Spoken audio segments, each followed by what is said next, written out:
পাম্পে তেল নাই, আমাদেরও বেল নাই, শুবারও কায়দা নাই, কবারও জায়গা নাই। বিচারপতি ঠিকই আছে, বিচার তবু নাই রে। ও দেশের ভাই রে, বল না কোথায় যাই রে। পাম্পে যাইতেছি, তেল নাই, তেল সিন্ডিকেট করে আমি রেখে দিয়েছি। হায় হায়, হাজার হাজার মানুষ লাইন হয়ে দাঁড়ায় রয়েছে মোটর সাইকেল নিয়ে তেল নেওয়ার জন্য। তেল নাই, তেল সংকট। তেল গেল কই, তেল গেল কই। দেখতেছি আমার নেতা সাহেবের খাটের তলে তেল। পাম্পের তেল নেতার খাটের তলে চলে গিয়েছে। পাম্পের তেল নেতার বাড়ির একেবারে পানির ট্যাঙ্কির মধ্যে রিজার্ভ হয়ে রয়েছে তেল।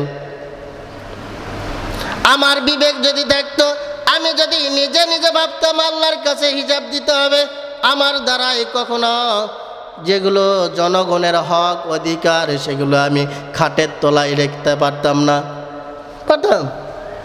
পারতাম না, আমার দ্বারাই সম্ভব হতো না।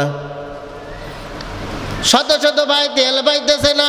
আমি একাই রাত্রিবেলায় গাড়ি নিয়ে আশপাশের যতগুলো পেট্রোল পাম্প রয়েছে সব পেট্রোল পাম্প থেকে আমি একাই তেল নিতেছি। নিয়ে জড়ো করে আমার গাড়ির ট্যাঙ্কিটা ফুল করে সেই গাড়িটা বাসাতে নিয়ে আসে। গাড়ি থেকে তেল আবার বের করে নিয়ে যেই তেল নিয়ে আসলাম 121 টাকা লিটার, সেই তেল আমি পরের দিন একজন আমার ভাই বিপদে পড়েছে তাকে বলতেছি তেল কত, 300 টাকা লিটার। নিলে নিল, না নিলে না নে। কত রকমের জুয়াচুরি, কত রকমের জুয়াচুরি। আমার বিবেক যদি থাকতো, আমার বিবেক যদি থাকতো, আমার মনুষ্য বোধ যদি থাকতো, আমার দ্বারা এমন কাজ কখনোই সম্ভব হতো না। এই জন্য মরহুম আয়নউদ্দিন আল আজাদ সাহেব কত সুন্দরভাবে লাইনগুলো বলে বলে গিয়েছে, আমরা বুঝি না, কিন্তু আজ বুঝতে পারতেছি কথাগুলো কত রকমের সঠিক। পাম্পে তেল নাই, আমাদেরও বেল নাই, শুবারও কায়দা নাই, কবারও জায়গা নাই। বিচারপতি ঠিকই আছে, বিচার তবু নাই রে। ও দেশের ভাই রে, বল না কোথায় যাই রে। শুনছি না আমরা প্রত্যেকের লাইনগুলো কিন্তু জানি, কিন্তু বুঝতাম না। ধীরে ধীরে যখন সময় আজ আসতেছে প্রত্যেকটা লাইনের অর্থ আমরা বুঝতে পারতেছি। পেট্রোল পাম্পে তেল পাইতেছি না, কাকে বলবো, এর জায়গা খুঁজে পাইতেছি না। বিচারপতি ঠিকই আছে, 6 বছরের আমার মেয়েটাকে ধর্ষণ করে হত্যা করলো, আর বিচারও আজ আমি পাই নাই। বাবার সামনে মেয়েকে জোর করে তুলে নিয়ে গিয়ে ধর্ষণ করলো, বিচার নাই। তাহলে প্রত্যেকটি কথা একবারে লাইটে লাইন মিলে যাইতেছে কিনা, মিলতেছে।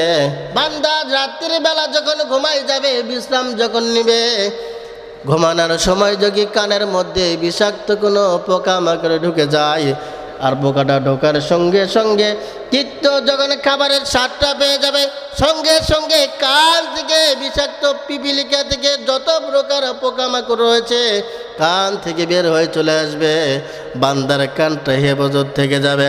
প্রত্যেকের নাকের মধ্যে শত শত লোম রয়েছে। কি রয়েছে? আছে না? প্রত্যেকটা মানুষের নাকের মধ্যে শত শত লোম আল্লাহ রব্বুল আলামিন দিয়ে দিয়েছেন। বান্দা, তোমার নাকটাকে আমি ফিল্টার করার জন্য আমি তোমার নাকের মধ্যে পশম দিলাম।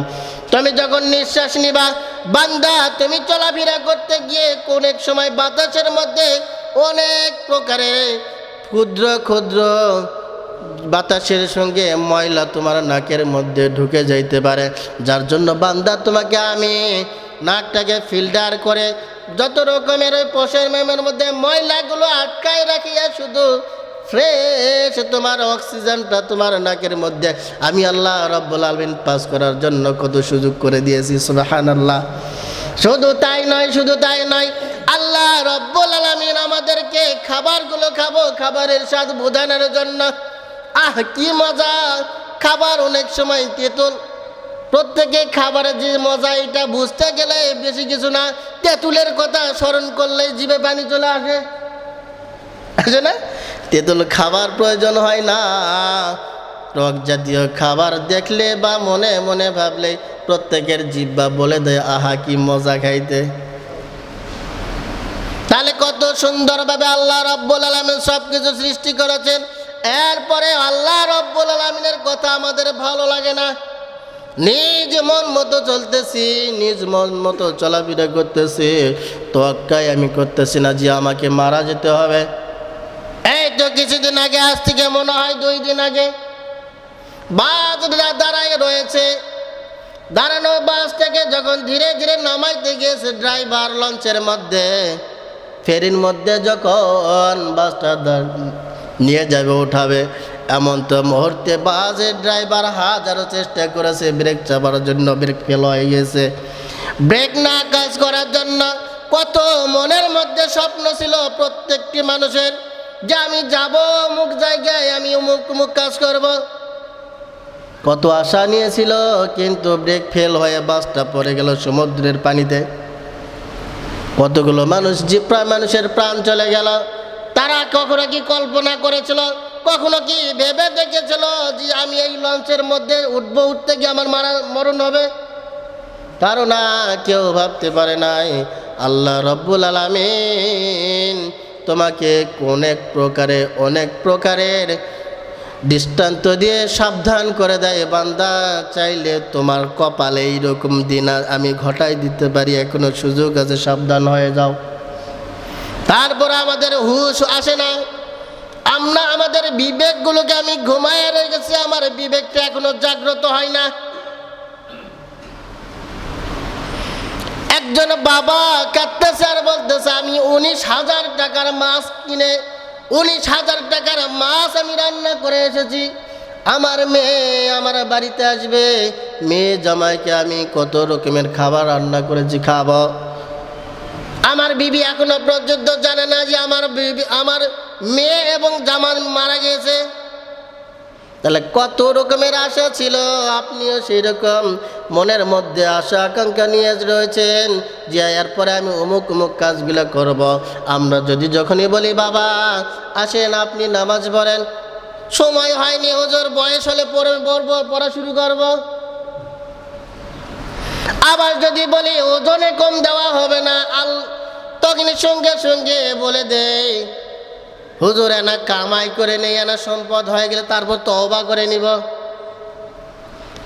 আপনি জি তওবা করার সুযোগ পাবেন, আবার ভালো পেতে আসার সুযোগ পাবেন, আর কত বছর বয়সে আপনার হলে আপনি সুযোগটা পাবেন বলতে পারবেন? কেউ বলতে পারবে? যে মাসুম বাচ্চাটা গাড়ির মধ্যে উঠেছেন, মাত্র 5 থেকে 6 বছর বয়স, যার জীবনে কোনো গুণ নাই, সেই বাচ্চাটাকে মারা গেছে না জীবিত রয়েছে? মারা যায় নাই, মারা গেছে। তাহলে আপনার বয়স কত? আমার বয়স 32 বছর, আমি আরো যে 32 বছর বা 33 বছর বাঁচবো, এর কোনো গ্যারান্টি আছে?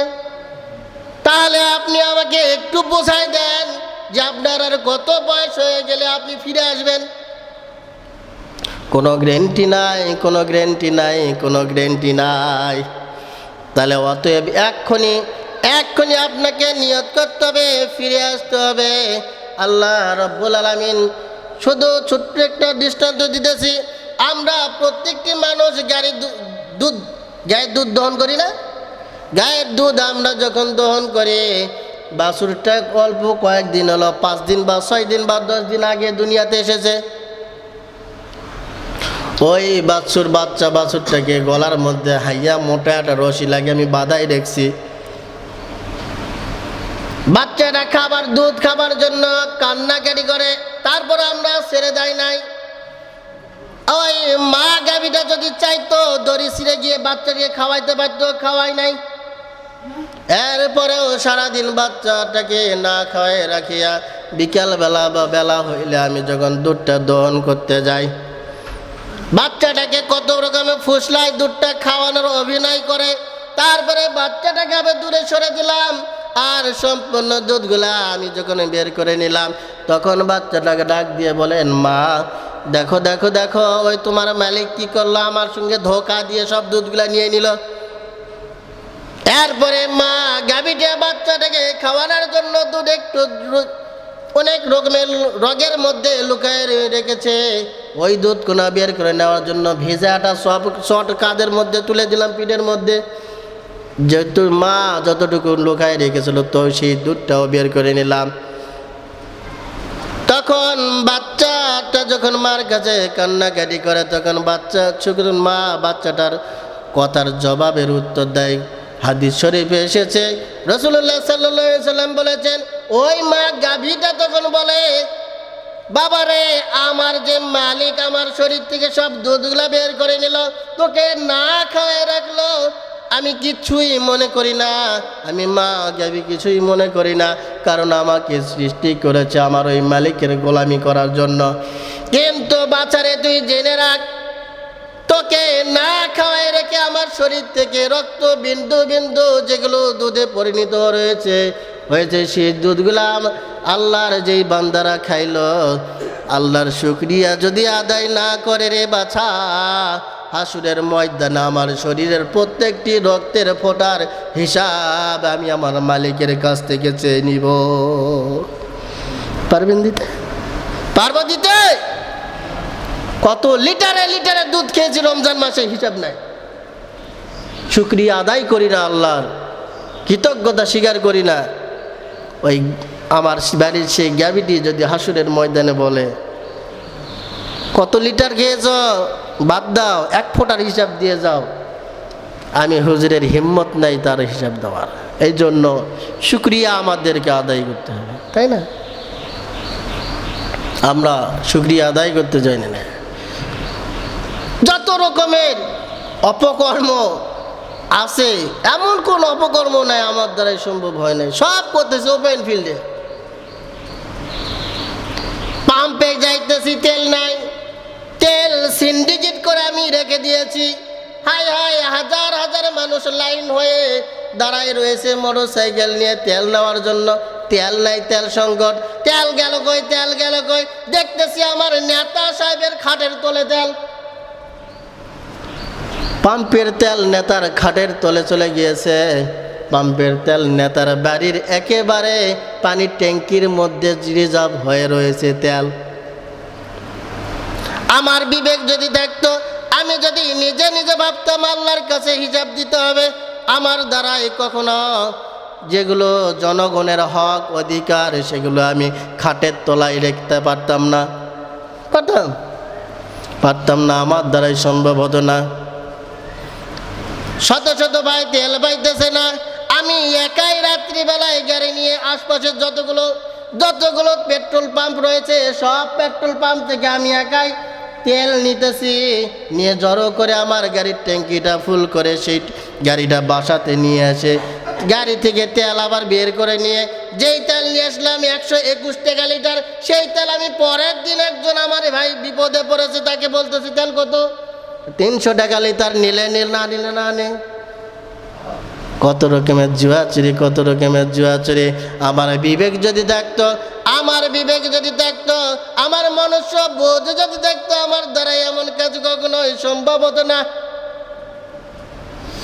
এই জন্য মরহুম আয়নউদ্দিন আল আজাদ সাহেব কত সুন্দরভাবে লাইনগুলো বলে বলে গিয়েছে, আমরা বুঝি না, কিন্তু আজ বুঝতে পারতেছি কথাগুলো কত রকমের সঠিক। পাম্পে তেল নাই, আমাদেরও বেল নাই, শুবারও কায়দা নাই, কবারও জায়গা নাই। বিচারপতি ঠিকই আছে, বিচার তবু নাই রে, ও দেশের ভাই রে, বল না কোথায় যাই রে।